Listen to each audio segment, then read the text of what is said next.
6వ అధ్యాయము 8వ వచనం. నీ మందిరం యొక్క సమృద్ధి వలన వారు సంతృప్తి నొందుచున్నారు, నీ ఆనంద ప్రవాహంలోనిది నీవు వారికి త్రాగించుచున్నావు.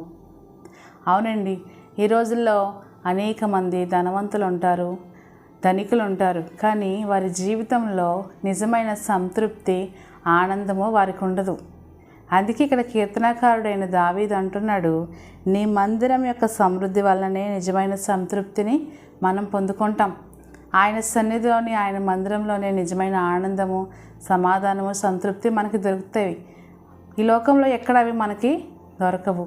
మన కుటుంబాన్ని, మన బిడ్డలను మన మందిరంలో ఉంచుకొనగలిగితే, ఆయనకు దగ్గరగా మనం జీవిస్తే, ఆయన మందిరం యొక్క సమృద్ధిని మనము నిజముగా అనుభవించగలము, ఆనందించగలము.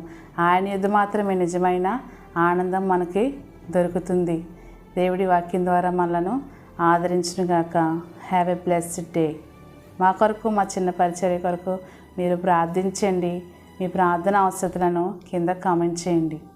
ఆమెన్.